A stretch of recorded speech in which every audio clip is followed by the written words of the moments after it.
Sini Jacob. ഞാൻ വരുന്നത് തൃശ്ശൂരിൽ നിന്നാണ്. ഞാനിവിടെ ആദ്യമായിട്ട് ഉടമ്പടി എടുത്തത് 2019 ഞാൻ ഉടമ്പടി എടുക്കാൻ വരുന്നത് എൻ്റെ അനുജത്തി പറഞ്ഞിട്ടാണ്. ഇവിടെ വരുന്ന സമയത്ത് എൻ്റെ രണ്ട് കാലിലും കാലിൻ്റെ കുതിഞ്ഞരമ്പിൽ വേദനയും നീരുമായിരുന്നു. ഒട്ടും രണ്ട് കാലുമേയും ബാക്ക് സൈഡ് ഫുള്ള് നീര്, നടക്കാൻ പറ്റാത്തൊരവസ്ഥ. അങ്ങനെയാണ് ഇവിടെ വന്ന് ഉടമ്പടി എടുത്തത്. ഉടമ്പടി എടുത്ത് തൈലം പറ്റി പ്രാർത്ഥിച്ചു. പിന്നെ അതിന് ശേഷം ഇപ്പോൾ 19 ശേഷം ഇത്ര വർഷത്തിന് എനിക്ക് ആ വേദന ഉണ്ടായിട്ടില്ല. അതിന് ശേഷം പിന്നെ കൊറോണയ്ക്കൊക്കെ ശേഷം വീണ്ടും ഉടമ്പടി പുതുക്കാൻ വരാനിരിക്കുന്ന സമയത്ത് കഴുത്തിൻ്റെ ഡിസ്കിന് പ്രശ്നം വന്നു. ഡോക്ടറെ കണ്ടു. ഡോക്ടർ പറഞ്ഞു കോളർ ഇടണം. കോളറിട്ടിട്ട് എനിക്ക് ഒരു തരത്തിലും പറ്റുന്നുണ്ടായിരുന്നില്ല. കോളറിട്ട് കുറച്ച് നേരം കഴിയുമ്പോഴേക്കും ഛർദ്ദിക്കാൻ വരൽ, ഭയങ്കര അസ്വസ്ഥതകൾ, തലചുറ്റൽ. പക്ഷേ മരുന്ന് കഴിക്കണം, കോളറിടണം, ഇല്ലാണ്ട് പറ്റില്ല, ഒരു ജോലിയും ചെയ്യാൻ പറ്റില്ല. നേരം വെളുത്ത് വൈകുന്നേരം വരെ വെറുതെ കസേരയിൽ ഇരിക്കാം, അത്രയ്ക്കേ പറ്റുന്നുണ്ടായിരുന്നുള്ളൂ. എന്നിട്ട് ഞങ്ങൾ ഇവിടേക്ക് ഉടമ്പടി പുതുക്കാൻ വന്നു. ഞങ്ങൾ വരുന്നത് വീട്ടിൽ നിന്ന് ഞങ്ങൾ മക്കളും എല്ലാവരും ഒരുമിച്ചാണ് വരണേ. ഇവിടെ വരണത് ട്രെയിനിലാണ്. ട്രെയിനിൽ കയറി കോളറിട്ട് ഇരിക്കാൻ പറ്റില്ല, കിടക്കാൻ പറ്റില്ല, നടക്കാൻ പറ്റില്ല, ഒന്നിനും പറ്റാത്ത അവസ്ഥ. ഇവിടെ വന്നു ഉടമ്പടി പുതുക്കിയതിന് ശേഷം അച്ഛനെ കാണാൻ എനിക്ക് ടോക്കൺ കിട്ടി. അച്ഛനെ കാണാൻ ഇവിടെ വന്ന് നിന്നു. അച്ഛൻ ആൾക്കാരുടെ അവിടെ നിന്നിട്ട് എന്നോട് ചോദിച്ചു, എന്നിട്ട് മോളെ കുഴപ്പം? ഞാൻ പറഞ്ഞു, അച്ഛൻ എനിക്ക് കഴുത്ത് വേദനയാണെന്ന് മാത്രം ഞാൻ പറഞ്ഞോളൂ. എനിക്ക് കഴുത്തുമ്പോഴത്തെ വേദന എൻ്റെ കൈമളിക്ക് അതിൻ്റെയായിരുന്നു. പക്ഷെ ഞാൻ അതൊന്നും അച്ഛനോട് പറഞ്ഞില്ല. അച്ഛൻ മാതാവിൻ്റെ അടുത്ത് പോയി പ്രാർത്ഥിച്ചിട്ട്, എൻ്റെ തലയിൽ കൈ വെച്ച് പ്രാർത്ഥിച്ചിട്ട്, ഞാൻ അത്ര ദിവസം എൻ്റെ വീട്ടിലിരുന്ന് ഞാൻ മാതാവിനോട് എന്താണോ പറഞ്ഞുകൊണ്ടിരുന്നത്, അച്ഛൻ പറഞ്ഞു, ഈ മോൾക്ക് വേദന കാരണം അവളുടെ കാര്യങ്ങൾ പോലും ചെയ്യാൻ പറ്റുന്നില്ല അമ്മേ, നീ ഇടപെടണേ എന്ന് പറഞ്ഞിട്ട് എൻ്റെ തലയിൽ കൈ വെച്ച് പ്രാർത്ഥിച്ചു. അതിനുശേഷം അന്ന് ഞാൻ തിരിച്ചു പോയപ്പോൾ കോളർ ഊരി വെച്ച് പോയി. ഇപ്പോൾ 3 വർഷമായി. ഇതുവരെ ഞാൻ പിന്നെ കോളർ ഉപയോഗിച്ചിട്ടില്ല. എനിക്കൊരു ബുദ്ധിമുട്ടും ഉണ്ടായിട്ടില്ല. അതിനുശേഷം ഇപ്പോൾ കഴിഞ്ഞ വർഷം ഫെബ്രുവരി ആയപ്പോൾ എനിക്ക് ഭയങ്കര ബ്ലീഡിങ്, മാസത്തിൽ 3 പ്രാവശ്യമൊക്കെ ബ്ലീഡിങ് ആവണു. ഞാൻ പോയി ഡോക്ടറെ കണ്ടു. അപ്പോൾ ഡോക്ടറിൻ്റെ അടുത്ത് പറഞ്ഞു സ്കാൻ ചെയ്യണം. 10 ദിവസം ഗുളിക കഴിച്ച് സ്കാൻ ചെയ്തു. സ്കാൻ ചെയ്തപ്പോൾ ഡോക്ടർ പറഞ്ഞു എൻഡോമെട്രിയം തിക്കായി വരികയാണ്. അപ്പം നമുക്കതൊരു DNC ചെയ്യണം, എന്നിട്ട് അത് ബയോപ്സിക്ക് അയക്കണം, അതിന് ശേഷമാണ് പറയാൻ പറ്റുള്ളൂ എന്ന് പറഞ്ഞു. അത് കഴിഞ്ഞ് ആ ഒരു 15 ദിവസം കഴിഞ്ഞപ്പോൾ ഞാൻ മോളെയും കൊണ്ട് ഇവിടെ വന്നു. അവൾക്ക് എക്സാം ആയിരുന്നു. ആ സമയത്ത് അച്ഛനെ കാണാനായിട്ട് ചോദിച്ചപ്പോൾ ഒരാൾക്ക് ടോക്കൺ കിട്ടുള്ളൂ. അപ്പം മോളെ കാണിച്ചു. എക്സാം ഉള്ളതുകൊണ്ട് അവൾ കാണാൻ നിന്നു. ഞാനും ഇവിടെ ആൾക്കാരുടെ ഇവിടെ വന്ന് നിന്നു. അച്ഛൻ രോഗികൾക്ക് തലയിൽ കഴിച്ച് സൈത്ത് പൂശി പ്രാർത്ഥിച്ചുകൊണ്ടിരിക്കുകയായിരുന്നു. ഞാൻ ഈ ആൾക്കാരെ അവിടെ നിന്ന് പ്രാർത്ഥിച്ചു. രക്തസ്രാവക്കാരിനെ സുഖപ്പെടുത്തി ഈശോയെ എന്നെയും തൊട്ട് സുഖപ്പെടുത്തണേ എന്ന് പ്രാർത്ഥിച്ചു. അത് പ്രാർത്ഥിച്ചതിന് ശേഷം എനിക്കിപ്പോൾ ഈ ജൂലൈ മാസം വരെ ഒരു കുഴപ്പമുണ്ടായിരുന്നില്ല. ഞാനിവിടെ സാക്ഷി എഴുതി കൊടുത്തു. ഞാൻ എന്നും ഉടമ്പടി തൈലം എൻ്റെ അടിവയറ്റിൽ കുരിശടയാളിട്ട് പ്രാർത്ഥിക്കും. അതിനുശേഷം ഇപ്പോൾ ജൂലൈ ആയപ്പോൾ വീണ്ടും ബ്ലീഡിങ് തുടങ്ങി. ഞാൻ പറഞ്ഞു, അമ്മേ ഞാൻ അവിടെ സാക്ഷി എഴുതി കൊടുത്തതാണ്, അമ്മേ എനിക്കൊരു കുഴപ്പമുണ്ടാവരുത്. ഡോക്ടർ കണ്ടു. ഡോക്ടർ പറഞ്ഞു സ്കാൻ ചെയ്യണം, വേഗം സ്കാൻ ചെയ്തിട്ട് നമുക്ക് DNC ചെയ്യാമെന്ന് പറഞ്ഞു. അഡ്മിറ്റ് ആവാൻ വേണ്ടി വരാൻ പറഞ്ഞു. സ്കാൻ ചെയ്യാൻ പോയപ്പോൾ ഞാൻ പറഞ്ഞു, അമ്മേ എൻ്റെ കൂടെ സ്കാനിങ് റൂമിൽ അമ്മ ഉണ്ടാവണം, അമ്മയാണ് സ്കാൻ ചെയ്യുന്നതെന്ന് പറഞ്ഞ് പ്രാർത്ഥിച്ചു. സ്കാൻ ചെയ്തു. ഡോക്ടർ പോലും ഞെട്ടിച്ചുകൊണ്ട് എൻഡോമെട്രിയത്തിൻ്റെ സൈസ് 9 അമ്മ തിരുത്തി എഴുതി തന്നു. ഇപ്പോൾ ഒരു കുഴപ്പമില്ല, സുഖമായിട്ടിരിക്കുന്നു. പിന്നെ പ്രേക്ഷിത പ്രവർത്തനം ഞാനിവിടുന്ന് പത്രം മേടിച്ചു കൊണ്ടുപോകാറുണ്ട്. റെയിൽവേ സ്റ്റേഷനിലും ഹോസ്പിറ്റലുകളിലും എല്ലാവർക്കും കൊടുക്കും. പിന്നെ കാരുണ്യ പ്രവൃത്തി, ഞങ്ങളുടെ വീടിൻ്റെ അടുത്ത് ഒരു മാനസിക രോഗ ആശുപത്രിയുണ്ട്. ഞങ്ങൾ വീട്ടിൽ ഫുഡ് വെച്ചുണ്ടാക്കി അവിടെ അവർക്ക് മാസത്തിൽ 2 പ്രാവശ്യം 1 പ്രാവശ്യമൊക്കെ ആയിട്ട് അങ്ങനെ കൊണ്ടുവന്ന് കൊടുക്കും. പിന്നെ ഉടമ്പടി എടുത്തിട്ട് എനിക്കുണ്ടായെന്ന് പറഞ്ഞു കഴിഞ്ഞാൽ പ്രാർത്ഥനയിൽ ഒരുപാട് ഉയരാൻ സാധിച്ചു. മാത്രമല്ല നമുക്ക് തോന്നും നമ്മൾ ഒറ്റയ്ക്കാണ്, നമുക്ക് ആരുമില്ലയെന്ന്. പക്ഷേ തകർന്നു പോകണമെന്ന് പറയുന്ന അവസ്ഥയിൽ പരിശുദ്ധ അമ്മ വന്ന് നമ്മുടെ കരം പിടിച്ച് നമ്മൾക്ക് എന്താണ് ആവശ്യം ആ ആവശ്യം നമുക്ക് സാധിച്ചു തരും. ഇത്രയും അനുഗ്രഹങ്ങൾ തന്ന ഈശോയ്ക്കും പരിശുദ്ധ അമ്മയ്ക്കും കോടാനുകോടി നന്ദി പറയുന്നു. പരിശുദ്ധ അമ്മയുടെ മധ്യസ്ഥതയിൽ 2 പ്രധാനപ്പെട്ട വലിയ സൗഖ്യത്തിൻ്റെ സാക്ഷ്യമാണ്. ഒന്ന് വ്യക്തിപരമായിട്ട് ലഭിച്ചതാണ്, 2 സൗഖ്യവും ഇവിടെ വന്നപ്പോഴുണ്ടാകുന്ന സാഹചര്യവും വ്യക്തമായിട്ട് പറയുന്നുണ്ട്. വല്ലാത്തൊരു ബുദ്ധിമുട്ടിൽ ഇവിടെ എത്തിയതിന് ശേഷം ഇന്ന് സാക്ഷ്യം പറയുന്നത് വരെ നടത്തിയ വിശ്വാസയാത്രയിലെ ഏറ്റവും പ്രധാനപ്പെട്ട സംഭവങ്ങളാണ് രണ്ട് കാര്യങ്ങളായിട്ട് പറഞ്ഞത്. ഈ രണ്ട് സംഭവങ്ങൾക്കും ഉടമ്പടിയായിട്ടും ഏറെ പ്രത്യേകിച്ച് ഈ അൾത്താരയുമായിട്ടും ബന്ധമുണ്ട് എന്നുള്ളത് സാക്ഷ്യത്തിൽ നിന്ന് വ്യക്തമാണ്. കാരണം എന്തുകൊണ്ടാണ് ഈ അൾത്താരയിൽ ബഹുമാനപ്പെട്ട അച്ഛനെ കാണുന്നതും അല്ലെങ്കിൽ അൾത്താരയിൽ വന്ന് ഇവിടെ നിന്ന് മുട്ടുകുത്തി പരിശുദ്ധ അമ്മയുടെ വലിയ സാന്നിധ്യത്തിൻ്റെയും പ്രത്യക്ഷീകരണത്തെയും ഓർത്ത് പ്രാർത്ഥിക്കുമ്പോൾ ഒരു അനുഭവം കിട്ടി എന്ന് പറയുമ്പോൾ എന്തുകൊണ്ട് ഈ അൾത്താരെ ഉയർത്തിക്കാട്ടുന്നു എന്ന് പറഞ്ഞാൽ, നമ്മളെ സംബന്ധിച്ചിടത്തോളം ഈ ഒരു ആലയത്തിൽ പരിശുദ്ധ അമ്മയുടെ പ്രത്യക്ഷീകരണം നടന്നു എന്ന് ഈ ലോകത്തിന് മുമ്പിൽ പ്രഖ്യാപിക്കുവാനായിട്ട് ഈ അൾത്താരയിൽ നിന്ന് നിങ്ങൾ അനുഭവിക്കുന്ന ആശ്വാസത്തിനും അനുഭവങ്ങൾക്കും, അതും ആദ്യം പരിശുദ്ധ അമ്മയുടെ ഈ വലിയ ദർശനം ലഭിക്കുവാനിടവന്ന ബഹുമാനപ്പെട്ട അച്ഛനിലൂടെയും ഒക്കെ ലഭിക്കുന്ന അനുഭവങ്ങളെല്ലാം പരിശുദ്ധമ്മയുടെ പ്രത്യക്ഷീകരണത്തിൻ്റെ അനുഭവത്തെ തന്നെയാണ് നമ്മൾ ദൈവാനുഭവം വെച്ച് സ്ഥിരീകരിക്കുന്നത്. അതുകൊണ്ടാണ് ഈ ഇടത്തിൻ്റെ പ്രത്യേകത ഇവിടെ ഉടമ്പടി എന്നുള്ളതല്ല. ഇവിടെ പരിശുദ്ധ അമ്മ പ്രത്യക്ഷപ്പെട്ടു. പരിശുദ്ധ അമ്മയ്ക്ക് പ്രത്യക്ഷീകരണത്തിലൂടെ ലോകത്തിനോട് സംവദിക്കാനുള്ള വലിയ രഹസ്യങ്ങൾ ഇനിയും വെളിപ്പെടുത്തേണ്ടതായിട്ടിരിക്കുന്നു. ആ രഹസ്യങ്ങൾ ഈ ലോകത്തിലേക്ക് നൽകുവാനായിട്ട് അമ്മ മാതാവ് തന്നെ ഉടമ്പടി എന്ന പ്രാർത്ഥന നൽകുന്നു. അപ്പോൾ പ്രാർത്ഥനയുടെയും ഉടമ്പടിയുടെയും ഈ ആലയത്തിൻ്റെയും കേന്ദ്ര ബിന്ദു എന്ന് പറയുന്നത് പ്രത്യക്ഷീകരണമാണ്. അതുകൊണ്ടാണ് ഇവിടെ എത്തിച്ചേരുന്നവരും ഇവിടെ ഒന്ന് പ്രാർത്ഥിക്കുന്നവരും അനുഭവം ലഭിച്ചു എന്ന് പറയുമ്പോൾ അമ്മയുടെ സാന്നിധ്യം ഇവിടെ ഉണ്ടെന്നാണ് നമ്മളത് വായിച്ചെഴുതുന്നത്. അപ്പം വ്യക്തിപരമായിട്ട് ഇവിടെ ഒന്ന് പ്രാർത്ഥിക്കുമ്പോഴും അത് അനുഭവം ലഭിച്ചു എന്നുള്ളതും, അതിനേക്കാളും അപ്പുറം ഏറ്റവും അവസാനം പറയുന്നത് പ്രാർത്ഥനയിൽ ഏത് സാഹചര്യത്തിലും മുന്നോട്ട് പോകാനായിട്ടുള്ള അഭിഷേകം ലഭിച്ചു എന്നുള്ളതാണ്. അപ്പോൾ അതൊരു ഉടമ്പടിയുടെ പാർശ്വഫലമായിട്ടല്ല നമ്മളതിനെ വായിക്കുന്നത്. കാരണം ഉടമ്പടി എടുക്കുമ്പോൾ പ്രാർത്ഥിക്കാനുള്ള ബലം കിട്ടിയെന്നല്ല. ഉടമ്പടിയുടെ ഏറ്റവും പ്രധാനപ്പെട്ട ലക്ഷ്യം ഒരു വ്യക്തി ദൈവത്തിലേക്ക് തിരിയുക, ക്രിസ്തുവിലേക്ക് തിരിയുക എന്നുള്ളതാണ്. അപ്പം എല്ലാ സാക്ഷ്യങ്ങളും വന്ന് ലാൻഡ് ചെയ്യുന്നത്, അവസാനിക്കുന്നത് ഇങ്ങനെയുള്ള പല സ്റ്റേറ്റ്മെൻറ്റും പറഞ്ഞുകൊണ്ട് ഞങ്ങൾക്ക് പ്രാർത്ഥനയുണ്ട്, ഞങ്ങൾക്ക് മാതാവുണ്ട്, ഞങ്ങൾക്ക് പ്രാർത്ഥിക്കുമ്പോൾ ശക്തി കിട്ടും. അത് ഉടമ്പടിയുടെ പാർശ്വഫലമല്ല, അതാണ് ഉടമ്പടിയുടെ ലക്ഷ്യം. അങ്ങനെയാണ് നമ്മൾ. അപ്പം ഒരു പക്ഷേ അത് ഉടമ്പടി എടുക്കുന്നവരാദ്യം മനസ്സിലാക്കണമെന്ന് നിർബന്ധമില്ല. കാരണം അവർക്ക് ഒരു പ്രത്യേകമായിട്ടൊരു ഭൗതികമായിട്ടുള്ളൊരു അനുഗ്രഹത്തിനായിരിക്കും ഒരു നല്ലൊരു ശതമാനം പേരും വരുന്നത്. പക്ഷേ പരിശുദ്ധ അമ്മ ഈ ഭൗതികമായ അനുഗ്രഹങ്ങളെ ക്രിസ്തുവിലേക്ക് അടുക്കുവാനായിട്ടുള്ള വലിയ ചവിട്ടുപടികളായിട്ട് ഉപയോഗിച്ച് നമ്മളെക്കൊണ്ട് തന്നെ ഈ അൾത്താരിൽ പറയിപ്പിക്കാൻ ഇടവരുത്തും. കാരണം മാതാവ് കൂടെയുണ്ടെന്നും പ്രാർത്ഥനയ്ക്ക് ശക്തിയുണ്ട്. ഇത് വലിയൊരു വിശ്വാസത്തിൻ്റെ യാത്രയാണ്. അനുഭവത്ത് പ്രാർത്ഥനയോടെ നിൽക്കുന്നവർക്കൊക്കെ മാതാവ് ഈ സാക്ഷ്യം പറയുവാനായിട്ടുള്ള വലിയ ദൈവാനുഭവം നൽകും. അതിന് വ്യക്തമായിട്ട് ഒരനുഭവമായിട്ട് ഈ സാക്ഷ്യം കേൾക്കുവാനായിട്ട് ദൈവം ഇടവരുത്തി.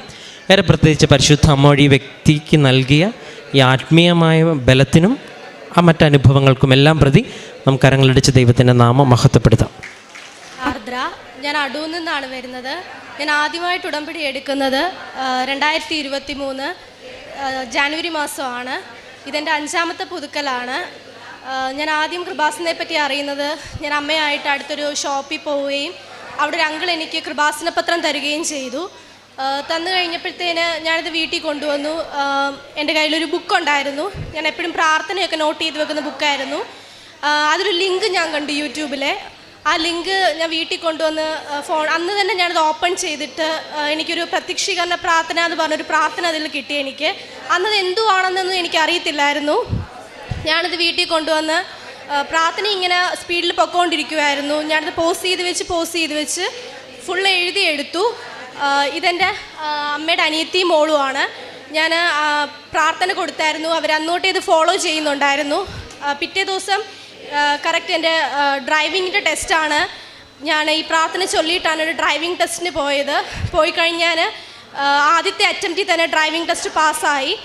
അത് കഴിഞ്ഞിട്ട് ഞാൻ എൻ്റെ ഡിഗ്രി കാലയളവിൽ ആണ് ഇവിടെ വന്ന് ഉടമ്പടി എടുക്കുന്നത്. ഫസ്റ്റ് ഞാൻ സത്യം പറഞ്ഞാൽ 1 ഇയർ കൊതിച്ചാണ് ഇങ്ങോട്ട് വരുന്നത്. കാരണം ആരും എന്നെ കൊണ്ടുവരാനില്ലായിരുന്നു. ഞാൻ വീട്ടിൽ പറയുമ്പോഴും അമ്മ പറയും, ആലപ്പുഴയല്ലേ, ഇത്രയും ദൂരമല്ലയോ, എങ്ങനെ പോകും?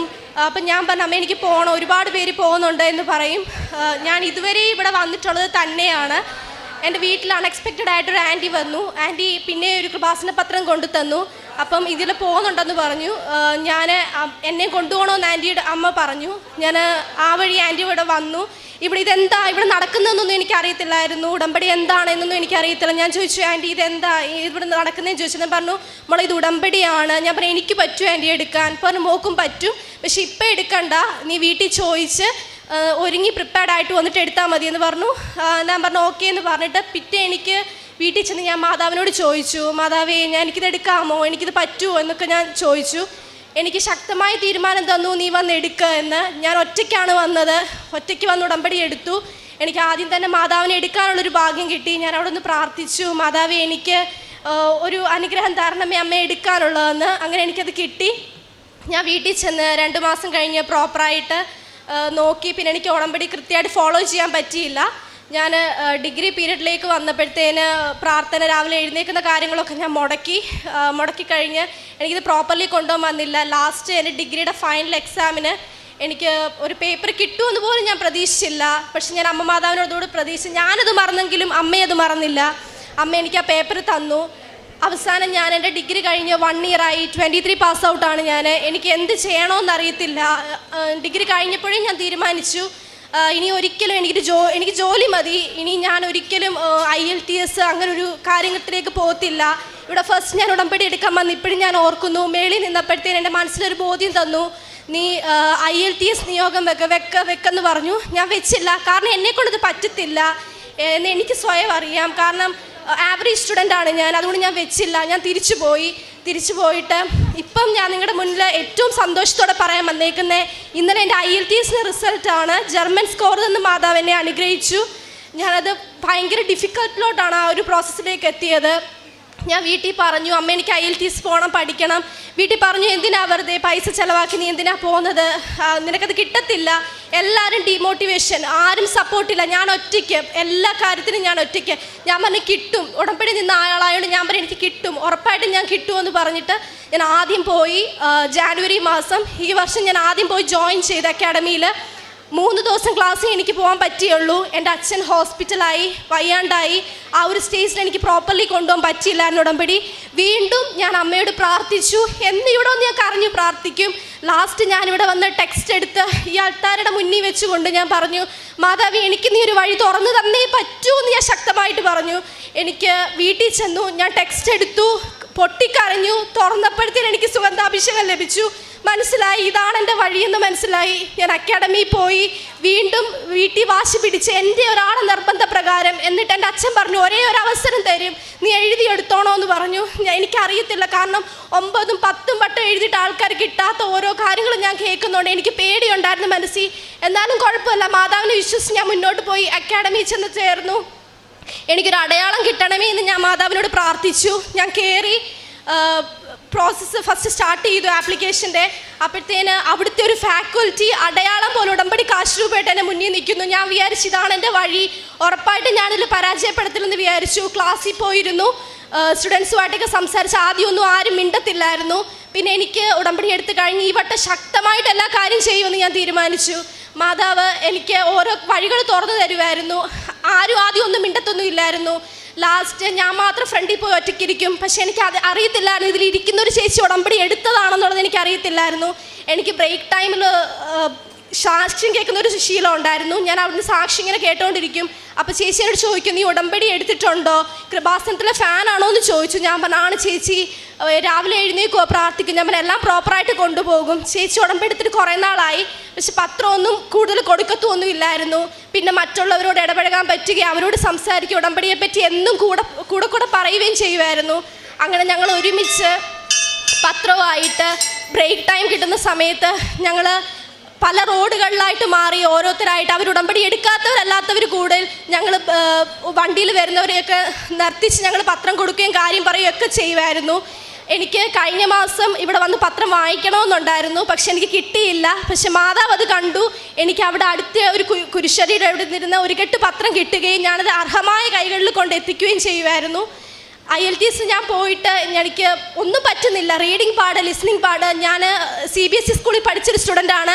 എനിക്ക് ഇംഗ്ലീഷ് ഒരു കുഴപ്പവും ഇല്ല. എപ്പോഴും A+ കുറഞ്ഞ് എനിക്ക് കിട്ടത്തില്ല. പക്ഷേ IELTS വന്നപ്പോഴത്തേന് ഇതൊന്നും അല്ല അവസ്ഥ എനിക്ക് മനസ്സിലായി. ഒന്നും പറ്റുന്നില്ല. ആരുടെയും വീട്ടിൽ അവർക്ക് ഷെയർ ചെയ്യാൻ പോലും ആരെങ്കിലും കാണും, പക്ഷെ എനിക്ക് ആരുമില്ലായിരുന്നു. അമ്മനില്ല, അപ്പയില്ല, ആരുമില്ല സംസാരിക്കാൻ. ഞാൻ റൂമിന് വെളിയിലോട്ട് ഇറങ്ങുമ്പം ഞാൻ ഹാപ്പിയാണ്, പക്ഷെ റൂമിൽ എന്താണ് കയറി കഴിഞ്ഞത് എനിക്ക് മാത്രമേ അറിയത്തുള്ളായിരുന്നു. എന്നിട്ട് ഞാൻ പ്രാർത്ഥിച്ചു. എനിക്ക് പ്രാർത്ഥിക്കാൻ ബസ്സിൽ പോകുമ്പോഴെല്ലാം ഞാൻ സാക്ഷ്യം കേട്ടു. അത് മാത്രമായിരുന്നു എൻ്റെ ബലം. ഞാൻ പ്രാർത്ഥിച്ചു. അങ്ങനെ ക്ലാസ് കഴിഞ്ഞു. 2 മാസം കഴിഞ്ഞു. ഞാൻ പ്രിപ്പയർഡ് ആയില്ല. പിന്നെ ഞാൻ എക്സ്റ്റെൻഡ് ചെയ്തു. എക്സ്റ്റെൻഡ് ചെയ്ത് എനിക്ക് അന്നേരം ഓക്കെ ആയില്ല. എനിക്ക് സ്പീക്കിംഗ് ആദ്യം ഒന്നും പറ്റത്തില്ലായിരുന്നു. പിന്നെ എനിക്ക് ഭാഗ്യം പോലെ അമ്മ മാതാവ് കൊണ്ടു തന്ന പോലെ എനിക്കൊരു ഫാക്കൽറ്റി കിട്ടിയ അവിടെ എന്നോട് മാം പറഞ്ഞു, ആർദ്ര യു ക്യാൻ, നിനക്ക് പറ്റും, നിനക്ക് കാലിബറുള്ളൊരു കുട്ടിയാണ്, നിനക്ക് പറ്റും, നീ സംസാരിക്കുക. IELTS അറ്റൻഡ് ചെയ്തിട്ടുള്ളവർക്ക് അറിയാം 2 മിനിറ്റ് സ്പീക്ക് ചെയ്യണം ക്യൂ കാർഡിന്. എനിക്ക് 1 മിനിറ്റ് പോലും തയ്ക്കാൻ പറ്റിയില്ല. 4 ആഴ്ച കഴിഞ്ഞ് എന്നിട്ടും ഇനി മാസങ്ങളില്ല. പിന്നെ ഞാൻ ശ്രമിച്ചു, എനിക്ക് പറ്റി. മാം എന്നെ ഒരുപാട് മോട്ടിവേറ്റ് ചെയ്തു. പിന്നെ ഞാൻ മുൻപോട്ട് പോയി. എനിക്ക് പറ്റിയില്ല റീഡിങ്, പ്രത്യേകിച്ച് എനിക്ക് റീഡിങ് ഒട്ടും പറ്റത്തില്ലായിരുന്നു. എക്സാമിൻ്റെ തലേ ദിവസം പോലും എനിക്ക് ആൻസർ കിട്ടുന്നില്ലായിരുന്നു. ഞാൻ പറഞ്ഞു, മാതാവ് ഇനി ഞാൻ എക്സ്റ്റെൻഡ് ചെയ്യത്തില്ല, എൻ്റെ വീട്ടിൽ പൈസയില്ല, ഇനി ഒന്നും നടക്കത്തില്ല, നിന്നെ കണ്ടോണ്ടാണ് ഞാൻ ഇറങ്ങിയെന്ന് പറഞ്ഞു. മാതാവ് അത്ഭുതം പോലെ എനിക്ക് 7 എന്നൊരു ഡേറ്റ് വേണമായിരുന്നു. 27 എനിക്ക് ഡേറ്റ് തന്നു, 25 എനിക്ക് സ്പീക്കിങ്ങിൻ്റെ ഡേറ്റ് തന്നു. ലാസ്റ്റ് എല്ലാം ഒരു അച്ഛൻ പറയും ഇവിടെ പരീക്ഷണം വരും, നിങ്ങൾ തളരരുതെന്ന്.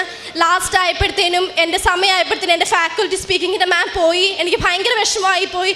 മാം പറഞ്ഞു, കരയണ്ട, നിനക്ക് കിട്ടും, നിനക്ക് അതിന് പറ്റുമെന്ന് പറഞ്ഞു. അങ്ങനെ 27 എക്സാം ഡേറ്റ് വന്നു. ഞാൻ 25 സ്പീക്കിംഗ് ആയിരുന്നു. ഞാൻ പോയി. ഞാൻ ആഗ്രഹിച്ച എക്സാമിന് സ്മിത്ത് എന്നൊരു എക്സാമിനറായിരുന്നു, പക്ഷെ എനിക്ക് കിട്ടിയില്ല. കാരണം എപ്പോഴും മോൾ എന്നോട് പറയുമായിരുന്നു, എന്തുവാ ചേച്ചി വിഷമിക്കണ്ട, ചേച്ചി സാക്ഷ്യം പറയാറായി, വിഷമിക്കണ്ട. ഇതുപോലൊരു ചേച്ചി ഇതിന് മുന്നേ സാക്ഷ്യം പറഞ്ഞിട്ടുള്ളതാണ്. ആഗ്രഹിച്ച എക്സാമിനറിനെ കിട്ടിയില്ല, പക്ഷേ ആ ചേച്ചി എക്സാമിന് പാസ്സായി. അതൊക്കെ എൻ്റെ ഒരു ധൈര്യമായിരുന്നു. അവിടെ ഞാൻ ചെന്നു, എല്ലാവരും ഇരുന്ന് പഠിക്കുന്നു, ക്യൂ കാർഡ് വർക്കൗട്ട് ചെയ്യുന്നു, അത് പടി ഇത് പടി എന്നൊക്കെ പറയുന്നു. ഞാനൊന്നും നോക്കിയില്ല. എനിക്കൊരു വചനമുണ്ട്, വചനം എഴുതുന്ന ബുക്കുണ്ട്, ബുക്കിൽ ഞാൻ വചനം എഴുതി വെച്ചിട്ടുണ്ട്. അത് മാത്രമേ ഇവിടുന്ന് ഞാൻ കഴുകിയിട്ടുള്ളൂ. ഹോൾ ടിക്കറ്റ് എടുത്തു, പിന്നെ എൻ്റെ പാസ്പോർട്ട് എടുത്തു, ഇത് മാത്രമേ ഉള്ളൂ. പിന്നെ വചനം എഴുതിയ ബുക്ക് മാത്രമേ ഉള്ളായിരുന്നു. ഞാൻ വചനം ഇരുന്ന് പ്രാർത്ഥിക്കാൻ തുടങ്ങി. അത് പഠിച്ചുകൊണ്ടാണ് ഞാൻ കയറിയത്. കൂടെ വന്നവർക്കെല്ലാം ഓൺലൈനായിരുന്നു. അനുഗ്രഹം പോലെ മാതാവ് എനിക്ക് ഓഫ്ലൈൻ തന്നു. ഞാൻ പറഞ്ഞ, അമ്മേ ഞാൻ നിന്നോട് സംസാരിക്കാൻ അങ്ങോട്ട് വരുന്നത്, ഞാനും നീയും തമ്മിലുള്ള മീറ്റിംഗ് ആണ്, എനിക്കിത് നല്ലപോലെ സംസാരിക്കണമെന്ന് പറഞ്ഞു. ഞാൻ എക്സാമിന് കയറി. ഞാൻ പ്രതീക്ഷിച്ച എക്സാമിൻ്റെ അല്ലാന്ന്, പക്ഷേ അന്നേരം ഷോക്കായി പോയെങ്കിലും ഞാൻ പേടിച്ചില്ല. എൻ്റെ കയ്യിൽ കൃപാസനത്തിലെ ഉടമ്പടി നേർച്ച വസ്തു ഉപ്പുണ്ടായിരുന്നു. ഞാനത് അവർ ഫസ്റ്റ് ക്വസ്റ്റ്യൻ വായിക്കുന്നതിൻ്റെ സമയത്ത് തന്നെ ഞാൻ ടേബിളിലിട്ടു, പ്രാർത്ഥിച്ചു. എന്നോട് ക്വസ്റ്റ്യൻ സ്റ്റാർട്ട് ചെയ്തു. ഒന്നിനും എനിക്ക് സ്റ്റോപ്പ് വന്നില്ല. ഞാൻ എന്തൊക്കെയോ പറഞ്ഞു, ശരിയാണോ തെറ്റാണോ എന്നൊന്നും എനിക്കറിയത്തില്ല. ക്വസ്റ്റ്യൻ മനസ്സിലാക്കാത്തതിന് പോലും ഞാൻ എന്തൊക്കെയോ സംസാരിച്ചു. പക്ഷേ എനിക്ക് നല്ല രീതിയിൽ സ്പീക്കിങ് കഴിഞ്ഞു. എൻ്റെ കൂടെ കഴിഞ്ഞ ബാക്കി എല്ലാവർക്കും 5.5 അതേ ഉള്ളൂ. മാതാവ് എനിക്ക് നല്ല സ്കോർ തന്നെ സ്പീക്കിങ്ങിന് ഇന്നലെ റിസൾട്ട് വന്നപ്പോൾ തന്നെ അനുഗ്രഹിച്ചു. എനിക്ക് ഒരുപാട് അനുഗ്രഹങ്ങൾ ഉടമ്പടി വഴി ഉണ്ടായി. അതുപോലെ തന്നെ ഞാനിവിടെ എക്സാമിൻ്റെ സമയത്ത് ബഹുമാനപ്പെട്ട ജോസഫ് അച്ഛനെ വന്ന് കണ്ടു. ഇവിടെ നിന്ന് ഞാൻ കുർബാന നടന്നുകൊണ്ടിരിക്കുക, വന്നപ്പോൾ തൊട്ട് ഞാൻ നിന്ന് കരയുക. എന്തിനാണെന്ന് എനിക്കറിയത്തില്ല. ഞാൻ പറഞ്ഞു, അമ്മേ ഞാൻ പോവുക എക്സാമിന്, ഇനി ഞാൻ ഇങ്ങോട്ട് വരുന്നേ സാക്ഷ്യം പറയാനേ വരത്തുള്ളൂ. പിന്നെ ഞാൻ സാക്ഷ്യം കാണുന്ന വഴിക്ക് പിന്നെ ഞാൻ കുറച്ചു. കാരണം എന്ന് വെച്ചാൽ എന്നെ പോലുള്ള യൂത്ത് പിള്ളേർ ഒരുപാട് കയറി സാക്ഷ്യം പറയുന്നു. ഇതെന്തോ എനിക്ക് മാത്രം പറ്റാത്ത, ഇനി എന്താണ് എൻ്റെ കുറവെന്ന് ഞാൻ കണ്ടുപിടിച്ചുകൊണ്ടിരുന്നു. അങ്ങനെ ഞാനിവിടെ വന്ന് അച്ഛനെ കണ്ടു. കരഞ്ഞോട് നിന്നപ്പം അച്ഛനെ കവളത്തടിച്ചു. നീ എന്തിനാ കരയുന്നതെന്ന് ചോദിച്ചു. ഞാൻ പറഞ്ഞ, അച്ഛാ ശനിയാഴ്ച എക്സാമാണ്, എനിക്കൊന്നും അറിയത്തില്ല, നീ മെറിറ്റിൽ നിന്ന് സമ്മതിച്ചല്ലയോ പോകുന്നത്, അപ്പം നീ ധൈര്യമായിട്ട് പൊക്കോളാൻ പറഞ്ഞു. ഞാൻ പോയി എക്സാം എഴുതി പാസ്സായി. ഇന്നലെ എൻ്റെ റിസൾട്ട് വന്നു. ഞാൻ പറഞ്ഞ, അമ്മ ഏതെങ്കിലും ഒരു കൺട്രിയുടെ സ്കോർ തന്ന് നീ എന്നെ അനുഗ്രഹിച്ചാൽ മതി എന്ന് പറഞ്ഞു. കാരണം എനിക്ക് വേറൊന്നുമല്ല. എനിക്ക് ഇതിന് മുന്നേ ഇവിടെ ഇനിയും കഴിഞ്ഞ ഒക്ടോബർ റാലിക്ക് വന്ന് ഞാൻ പങ്കെടുത്തു. ഈ റാലിക്കും എനിക്ക് വന്ന് പങ്കെടുക്കണമെന്ന്, അതായിരുന്നു എൻ്റെ മെയിൻ കാര്യം. പാസ്സാവുമോ ഇല്ലയോ എന്നുള്ളതല്ല, മറ്റുള്ളവരുടെ മുന്നിൽ നീ എന്നെ നാണം കെടുത്തല്ലേ അമ്മയെന്ന് ഞാൻ പ്രാർത്ഥിച്ചു. അത് മാത്രമാണ് ഞാൻ എപ്പോഴും പ്രാർത്ഥിക്കുന്നത്. അങ്ങനെ മാതാവ് ഞാൻ ഏത് കൺട്രിയുടെ സ്കോർ ചോദിച്ചു. എൻ്റെ മനസ്സിൽ ആദ്യം തൊട്ടേ ജർമ്മനിയുടെ സ്കോറായിരുന്നു. എനിക്ക് അമ്മ ഇന്നലെ ജർമ്മനിയുടെ സ്കോർ തന്ന് അനുഗ്രഹിച്ചു. IELTS ഞാൻ പാസ്സായി. ഇവിടെ എന്നെപ്പോലെ സ്ട്രഗിൾ ചെയ്യുന്ന ഒരുപാട് സ്റ്റുഡൻസ് ഉണ്ടെന്ന് എനിക്കറിയാം. നിങ്ങൾ ഉടമ്പടിയിലാണോ? നിങ്ങൾ ധൈര്യമായിട്ട് മുൻപോട്ട് പൊക്കോ, ഞാൻ അതിന് ഉറപ്പ് നൽകുന്നു. മാതാവ് ഇവിടെ വന്ന് എന്ത് തോന്നിപ്പിക്കുന്നു അതാണ് നമ്മുടെ ശരിയായിട്ടുള്ള തീരുമാനം. മാതാവിനോട് പ്രാർത്ഥിച്ച് മുൻപോട്ട് പോയാൽ എനിക്കിവിടെ കയറുന്ന സാക്ഷ്യം പറയുന്ന പോലെ നിങ്ങൾക്ക് ഉറപ്പായിട്ടും പറയാൻ പറ്റും. കാരണം ജർമ്മനിയാണ്, ലാംഗ്വേജിൽ സ്ട്രഗിൾ വരും, പക്ഷെ ഞാൻ ഭയക്കുന്നില്ല. ആരെന്ത് പറഞ്ഞാലും ഞാൻ പേടിക്കുന്നില്ല. എവിടെ ഞാൻ ഉടമ്പടി എടുത്ത ഞാനാണ്. ഞാൻ എവിടെ പോയാലും അവിടെ അമ്മ ആദ്യം എനിക്ക് പ്രയോറിറ്റി തരുമെന്ന് എനിക്കറിയാം. എനിക്ക് തന്നിട്ടേ ബാക്കി ആർക്കും കൊടുക്കത്തുള്ളൂ എനിക്കറിയാം. അതുകൊണ്ട് ഉടമ്പടി എൻ്റെ ബലമാണ്. നിത്യത വരെ ഉടമ്പടി എൻ്റെ കൂടെ കാണുകയും ചെയ്യും. ഇവിടെ ഞാൻ എൻ്റെ ചേച്ചിയെ കൊണ്ട് ഉടമ്പടി എടുപ്പിച്ചു. ചേച്ചി ഉടമ്പടിയിലാണ്. ക്ലാസ്സിലിരുന്ന് ഞങ്ങൾ ഉടമ്പടിയെ പറ്റി ഡിസ്കസ് ചെയ്യും. എനിക്ക് അമ്മ മാതാവിൻ്റെ സാന്നിധ്യം ജൂൺ 21 ഞാൻ റൂമിലിരുന്ന് ഒരു ചേച്ചിക്ക് വേണ്ടി കൊന്ത ചൊല്ലുമായിരുന്നു. അപ്പോഴത്തേനും ഒരുപാട് വിഷമിച്ചാണ് കൊന്ത ചൊല്ലുന്നത്. തിരിക്കാത്ത ഞാൻ മാതാവിനെ കണ്ടു. ഞാൻ ഒന്നുകൂടെ ഫോക്കസ് ചെയ്ത് നോക്കിയപ്പോഴത്തേനും എനിക്ക് നോക്കാൻ പറ്റിയില്ല. ഞാൻ ബോധം കെട്ട് പുറകോട്ട് വീണു. ജൊമാല എൻ്റെ കയ്യിൽ നിന്ന് തെറിച്ചു പോയി. അമ്മ എന്നെ വന്ന് പിടിച്ച് എന്തോ പറ്റിയും ചോദിച്ചു. ഞാൻ പറഞ്ഞു മാതാവിനെ ഞാൻ കണ്ട അമ്മയെന്ന് പറഞ്ഞു. ആരും എന്നെ വിശ്വസിച്ചില്ല. എല്ലാവരും പറഞ്ഞു നിനക്ക് ഹാലൂസിയേഷനാണ്, നീ എപ്പോഴും പ്രാർത്ഥിച്ചുകൊണ്ട് നടക്കുമോ, ഇങ്ങനെയുണ്ടോ പ്രാർത്ഥന എന്നൊക്കെ ചോദിച്ചു. ഞാൻ പറഞ്ഞ അല്ല, എനിക്ക് അതിനൊരു തെളിവായിട്ട് ഞാൻ അച്ഛൻ പറയും എപ്പോഴും അമ്മ മാതാവ് വന്നാൽ സാന്നിധ്യം നമുക്ക് തന്നിട്ടുണ്ടെങ്കിൽ സന്തോഷമായിരിക്കും നിങ്ങൾക്ക് എപ്പോഴും. എനിക്കറിയത്തില്ല, അന്ന് മൊത്തം എനിക്ക് സന്തോഷമായിരുന്നു. അന്ന് ഫുൾ എനിക്ക് സന്തോഷം. ഞാൻ ആരോട് പറഞ്ഞിട്ടും പിന്നെ അവർ വിശ്വസിച്ചില്ല. പെട്ടെന്ന് ഞാൻ ബെഡിൽ വന്ന് കിടന്നു. എന്നോട് മനസ്സിൽ തോന്നിച്ചു നീ അവിടെ നിന്ന് എഴുന്നേക്ക്. ഞാൻ പോയി ബൈബിൾ തുറന്നു. എനിക്ക് കിട്ടിയത് സങ്കീർത്തനം 89:34 ഞാൻ നിൻ്റെ ഉടമ്പടി ലംഘിക്കുകയില്ല, ഞാൻ പറഞ്ഞ വാക്കിന് വ്യത്യാസം വരുത്തുകയില്ല. ഞാൻ എൻ്റെ ആൻറ്റി വിളിച്ച് പറഞ്ഞു, ഞാൻ പറഞ്ഞത് കള്ളവല്ല, ഇത് സത്യമാണ്. അപ്പോൾ പറഞ്ഞു നിനക്ക് മാതാവ് തന്ന അനുഗ്രഹമാണ് എന്ന് പറഞ്ഞു. പിന്നെ ഞാൻ അതിനുശേഷം എപ്പം ഞാൻ തിരി കത്തിച്ചാലും അതിനെനിക്ക് അമ്മ തിരുഹൃദയം തന്നിരിക്കും. കഴിഞ്ഞ ദിവസവും ഞാൻ വിഷമിച്ചു. ഞാൻ പറഞ്ഞു അമ്മേ പാസ്സാവോ അമ്മേ, ഏതെങ്കിലും കൺട്രിയിൽ സ്കോർ തന്നാൽ മതി അമ്മേ എന്ന് ഞാൻ പറഞ്ഞപ്പോഴത്തേന് അമ്മ പറഞ്ഞു നീ എന്തിനാ വിഷമിക്കുന്നത്, ഞാൻ സുഗന്ധാഭിഷേകമാണ് അമ്മയോട് ചോദിച്ചത്. അമ്മ എനിക്ക് തിരുഹൃദയം തന്നു. അതെല്ലാം ഞാനിവിടെ ഫോട്ടോ എടുത്ത് അച്ഛനെ ഞാൻ കാണിച്ചു. എനിക്ക് ഇതിൽ പല ഒരു സന്തോഷമില്ല. ഇനിയിപ്പം ലാംഗ്വേജ് പേടിയാണെങ്കിൽ കൂടെ ഞാൻ ധൈര്യമായിട്ട് എക്സാമിന് പോകും. ഇനിയും എനിക്ക് മുൻപോട്ട് ഒരുപാട് കടമകളുണ്ടെന്നറിയാം. അതിലെല്ലാം അമ്മ മാതാവ് എൻ്റെ കൂടെ കാണും എന്ന് ഞാൻ ഉറച്ച് വിശ്വസിക്കുന്നു. ഞാനിവിടെ 1 ഇയർ ഞാൻ വന്നെന്ന് പറഞ്ഞല്ലോ. അപ്പം ഞാനിവിടെ ജോലിക്ക് വേണ്ടി ജോസഫ് അച്ഛനെ വന്ന് പ്രാർത്ഥിച്ചായിരുന്നു. പക്ഷെ എനിക്ക് ജോലിയുടെ കാര്യം നോക്കിയായില്ല. ഞാൻ അന്നേ തീരുമാനിച്ച് എനിക്ക് ജോലി മതി, IELTS ഒന്നും വേണ്ട എന്ന് ഞാൻ ഓൾറെഡി പറഞ്ഞായിരുന്നു. ഞാനൊരു സ്വപ്നം കണ്ടു. ഞാനിവിടെ അൾത്താരയുടെ മുന്നിൽ ഇതുപോലെ റിബൺ കിട്ടിയെടുത്ത് ഇങ്ങനെ നിൽക്കുവാണ്. എൻ്റെ കൈ പാസ്പോർട്ടുണ്ട്. അച്ഛനെ ഞാൻ സ്വപ്നം കണ്ടു. അച്ഛനോട് വേറൊന്നും പറഞ്ഞില്ല, 2 പറഞ്ഞു. അതെന്താണെന്ന് എനിക്കറിയത്തില്ല, എന്ത് 2 എന്നൊന്നും എനിക്കറിയത്തില്ല. പക്ഷേ ഇപ്പം എനിക്ക് IELTSൻ്റെ മാസം വരുമ്പോൾ കറക്റ്റ് 2 മാസമാണ്. 2 മാസം ഞാനിത് കംപ്ലീറ്റ് ചെയ്തു, എക്സ്റ്റെൻഡ് ചെയ്തു. എൻ്റെ മെറിറ്റ് കൊണ്ടല്ല, അമ്മയുടെ ഗ്രേസ് കൊണ്ട് മാത്രമാണ് ഞാൻ പാസ്സായത്. എന്നെക്കാട്ടിലും മെറിറ്റുള്ള പിള്ളേർ അവിടെ കോൺഫിഡൻസ് ആയിട്ട് നിന്നു. ഞാൻ റിസൾട്ട് വിളിച്ചെന്നല്ല ചോദിച്ചു എങ്ങനെയുണ്ട് സ്കോർ. അവർക്ക് ഓരോ മൊഡ്യൂൾ പോയിട്ടുണ്ട്. പക്ഷേ മാതാവ് എനിക്ക് നല്ലൊരു സ്കോർ നൽകി അനുഗ്രഹിച്ചു. പ്രേക്ഷിത പ്രവർത്തനമായിട്ട് ഞാനിവിടുന്ന് കിട്ടുന്ന പത്രം പ്രാർത്ഥിച്ച് ഉപ്പും തൈലവും തൊട്ട് പ്രാർത്ഥിച്ചാണ് കൊടുത്ത് ഞാൻ അവളോട് എല്ലാ കാര്യങ്ങളും പറയും. പ്രാർത്ഥിക്കണം, ഇവിടെ നടന്ന സാക്ഷ്യങ്ങളാണിത്, നിങ്ങളെല്ലാവരും പ്രാർത്ഥിക്കണം, നിങ്ങൾക്കും അനുഗ്രഹം കിട്ടുമെന്ന് പറഞ്ഞാണ് എല്ലാവർക്കും കൊടുക്കുന്നത്. ഇവിടുന്ന് പത്രം മേടിച്ച് കഴിഞ്ഞ് എല്ലാ മാസവും ഞാൻ വന്ന് പത്രം വാങ്ങിക്കും. ഒരു മാസത്തിൽ 1-2 വട്ടം എനിക്ക് പറ്റുന്ന പോലെ ഞാൻ വന്ന് മേടിക്കും.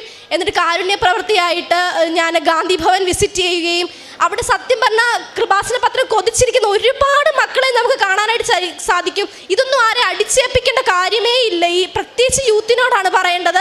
കാരണം താ ചേച്ചി മോളെ എനിക്ക് വേണ്ടി പ്രാർത്ഥിക്കുന്ന പറഞ്ഞാൽ നീണ്ട ക്യൂ ആണ്. സത്യം പറഞ്ഞാൽ നമുക്ക് സമയം പോലും കിട്ടാത്ത പോലാണ് ആൾക്കാർ നിൽക്കുന്നത്. അമ്മയുടെ കാശ് രൂപം കൊണ്ടുവരണേ, ഉപ്പ് കൊണ്ടുവരണേ, തേൻ കൊണ്ടുവരണേ എന്നൊക്കെ പറഞ്ഞിട്ട് കാരുണ്യ പ്രവൃത്തിയായിട്ട് ഞാൻ ഗവൺമെൻറ് ഹോസ്പിറ്റലിൽ വിസിറ്റ് ചെയ്തിട്ട് പൊതിച്ചോറ് നൽകുമായിരുന്നു. അവർക്ക് വേണ്ടിയും പ്രാർത്ഥിക്കുമായിരുന്നു. പണ്ടൊക്കെ എനിക്ക് ഈ മുറിവ് അങ്ങനത്തെ കാര്യങ്ങളൊക്കെ കാണുമ്പോഴത്തേന് ഭയങ്കര എന്തുപോലെയായിരുന്നു. പക്ഷെ ഇപ്പം എനിക്കതില്ല. ഞാനതെല്ലാം തൈലം തൊട്ട് പ്രാർത്ഥിക്കും. ഇവിടെ ഞാൻ കഴിഞ്ഞ വട്ടം പോയപ്പോഴത്തേനും പത്രം ഓൾറെഡി എൻ്റെ കയ്യിൽ ഇരിക്കുമായിരിക്കും. എങ്കിലും ഞാൻ പോകുന്ന വഴിക്ക് കഴിഞ്ഞ വട്ടവും ഞാൻ പോയപ്പോൾ സ്റ്റാൻഡിൽ പത്രം ഇരിക്കുന്ന കണ്ടു. ഞാനത് എടുത്തു, അർഹരായവരായി കൊടുത്തു. അതുകൊണ്ട് പത്രം കൊടുക്കാൻ ആരും മടിക്കണ്ട. അതുപോലെ തന്നെ എനിക്കൊരു ബുക്കുണ്ട്, അതിൽ ഞാൻ എന്നും വചനം എഴുതി വെക്കും. എല്ലാവരും എക്സാമിൻ്റെ തലേദിവസം ഭയങ്കര ഹറിബറി ആയിരിക്കും പഠിക്കാനായിട്ട്.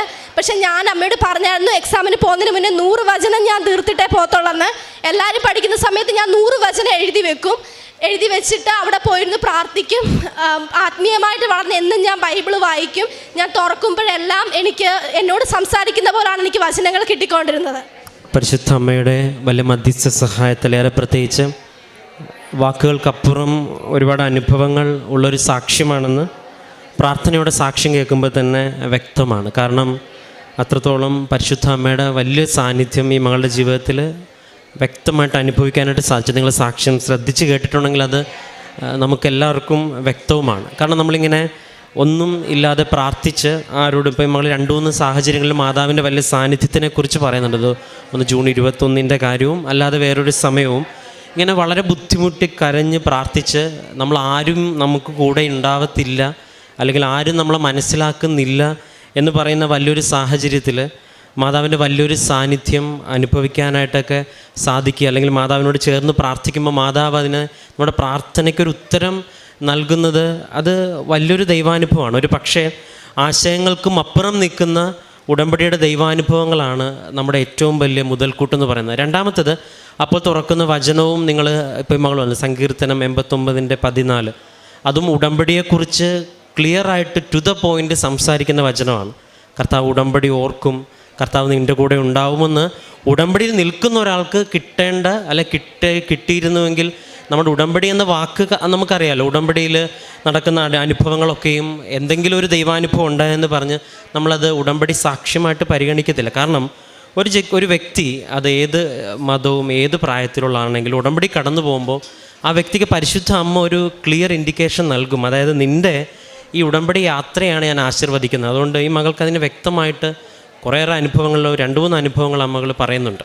അതിനും അപ്പുറമാണ് ആ ലഭിച്ചൊരു അഭിഷേകം എന്ന് പറയുന്നത്. ഇപ്പോഴും പറയുന്നത് കൺക്ലൂഡ് ചെയ്യുന്നത് എനിക്കും ഭാഷയുടെ കാഠിന്യം എന്താണെന്ന് അത് നമുക്ക് അറിയാം, പക്ഷേ മാതാവ് കൂടെ ഉണ്ടാകുമെന്ന് എനിക്ക് ഉറപ്പുണ്ട്. ആ ഉറപ്പിന് കാരണം ഇതിനു മുമ്പ് അനുഭവിക്കാൻ സാധിച്ചിട്ടുണ്ട്.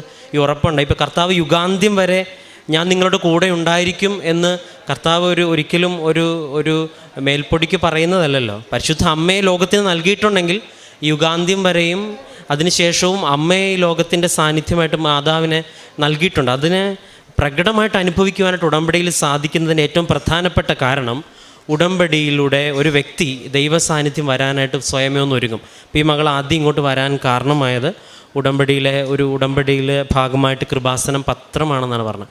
അപ്പം നമ്മൾ ഇതിൻ്റെ ഒരു വില നിങ്ങൾ സാക്ഷ്യങ്ങൾ കേൾക്കുമ്പോൾ ഏറ്റവും വലിയ സാക്ഷ്യങ്ങളൊക്കെ ഉണ്ടാകുന്നതും അങ്ങനെ ആരംഭിക്കുന്ന ഒരു വിശ്വാസയാത്ര പിന്നീട് ഈ പത്രത്തിലെ തന്നെ വലിയൊരു സാക്ഷ്യമാകാൻ വേണ്ടി അവരുടെ സാക്ഷ്യം ഉയരുന്ന ഒരു വിശ്വാസത്തിൻ്റെ യാത്രയാണ്. അപ്പോൾ ഇതിൻ്റെ പുറകെ ഒരു ദൈവ സാന്നിധ്യമുണ്ട്, അല്ലെങ്കിൽ പരിശുദ്ധമ്മയുടെ കരമാണെന്നൊക്കെ ഇങ്ങനെ ഒരു ഭംഗിവാക്കല്ല പറയുന്നതെന്ന് ഇവിടെ സാക്ഷ്യങ്ങൾ പ്രാർത്ഥനയോടെ പരിശോധിക്കുമ്പോൾ വ്യക്തമാണ്. അമ്മ മാതാവ് അത്രത്തോളം സുലഭമായിട്ട് വളരെ ചെറുപ്പക്കാരായിട്ടുള്ളവരാണ് നമുക്കിവിടെ ഉടമ്പടി സാക്ഷ്യങ്ങൾ ഇപ്പോൾ കൂടുതലായിട്ടും പറയുന്നത്. നിങ്ങൾക്കറിയാം, യുക്തിയുടെയും വിദ്യാഭ്യാസത്തിൻ്റെയും ശാസ്ത്രത്തിൻ്റെയൊക്കെ ഇങ്ങനെ വിസ്ഫോടനത്തിൻ്റെ ഈ ലോകത്ത് നടുക്ക് നിൽക്കുമ്പം ദൈവത്തിനെക്കുറിച്ച് പറയണമെങ്കിൽ അവർ കേട്ടത് വെച്ചിട്ടൊന്നും പറയാൻ പറ്റത്തില്ല.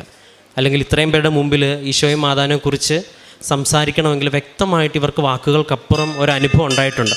ഇങ്ങനെയുള്ള ദൈവാനുഭവങ്ങളിലേക്ക് എത്തിച്ചേരുവാനായിട്ട് ഉടമ്പടി സഹായിക്കും. ഒരല്പം പ്രാർത്ഥനയും ഒരുക്കവും ഉടമ്പടിയോടും പ്രാർത്ഥനയോടും അല്പം തുറവയുണ്ടെങ്കിൽ പരിശുദ്ധ അമ്മ നിങ്ങളുടെ വിശ്വാസത്തിൻ്റെ കുറവുകളെ പരിഹരിച്ച് പരിശുദ്ധമ്മയുടെ പ്രത്യക്ഷണത്തിന് വലിയ അനുഭവമാക്കി ആൾത്താരിൽ കയറ്റി നിർത്തും എന്നീ മകളുടെ സാക്ഷ്യം ഒരു സഹായമാണ്. ഏറെ പ്രത്യേകിച്ച് മകൾക്ക് ലഭിച്ച സൗഖ്യത്തിനും ഒപ്പം ലഭിച്ച വിജയത്തിനും അതിനേക്കാളും അപ്പുറം ലഭിച്ച ഈ ദൈവ സാന്നിധ്യം കൂടെ ഉണ്ടെന്നുള്ള വലിയ അവബോധത്തിനെയും പ്രതി നമുക്ക് കരങ്ങളടിച്ച് ദൈവത്തിൻ്റെ നാമം മഹത്വപ്പെടുത്താം.